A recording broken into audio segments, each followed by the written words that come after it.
Hello students and parents. This is Payne coming to you from the Mitchell Moore Junior Golf Academy. I just wanted to talk to you a little bit while you're at home. It's raining outside today, so I'm indoors, but I'm just going to give you a few tips while you're working with your students on your own time as they're trying to get better to shoot 36 in our Operation 36 program. Our first week objective has been using our putters. Our words of the week were aim, roll, and stop. And then we had another word of the week, which was respect. We talked about how the word respect meant admiration for someone or something based on how they had treated us or how much hard work went into it. So we talked about respecting each other, and we also talked about respecting the golf course. So on to our objectives that you can work on with your students at home. The first one we talked about was aim. And we talked about how all of our putters have, for the most part, an aiming device, whether it's a line, sometimes there's balls or different alignment tools that are on top of the putter. But we talked about how the face is going to be our number one thing that controls direction of the golf ball.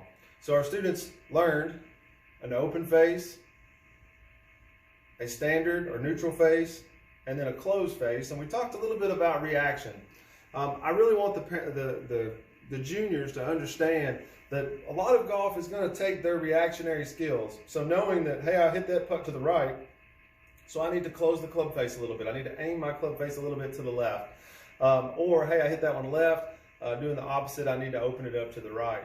The second one that we talked about was rolling the ball. And we talked about when it comes to rolling the ball that we want to have an equal back and through putting stroke.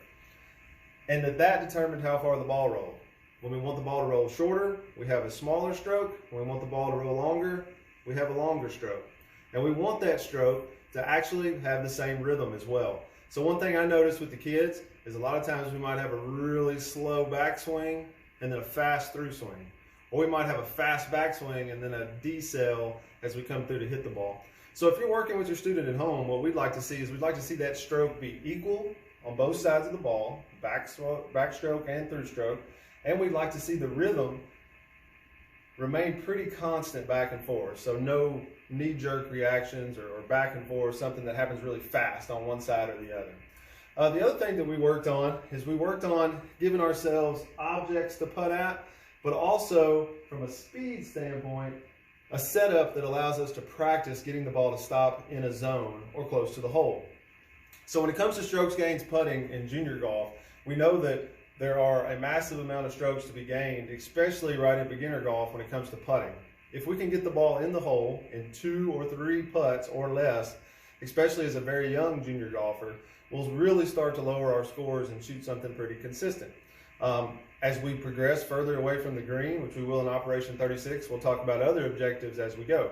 So for this just example, I have a setup here in our putting lab. Over on the ground, I have a lag circle, which is made by Go Sports, which is a really good tool. You can get it on Amazon. You can get it on Rock Bottom Golf, places like that. You get 2 rings for, I think it's $29.99. But you can fold them up, put them in your golf bag, take them out with the students. And whenever you go practice on the putting green, you can set up something fun for them. On the same lines of fun, in the middle of our circle today, we have a shark. So not necessarily a cup. You may ask your student, hey, let's go get one of your favorite toys. Let's take it out onto the golf course today, and let's see how many golf balls we can get to stop next to it.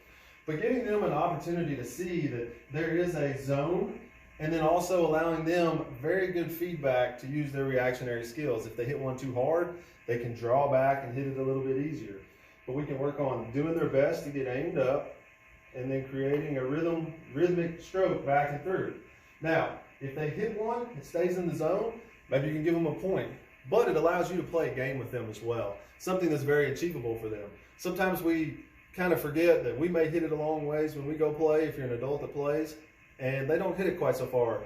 But if you start at the putting green, 10 foot is 10 foot, and you guys both have a really good chance of getting it in the hole.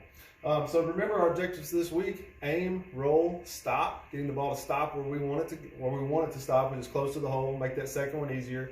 Maybe give them a refresher on the word respect as we move forward. Next week's objective is going to be posture. We'll be down on the driving range. See you all then.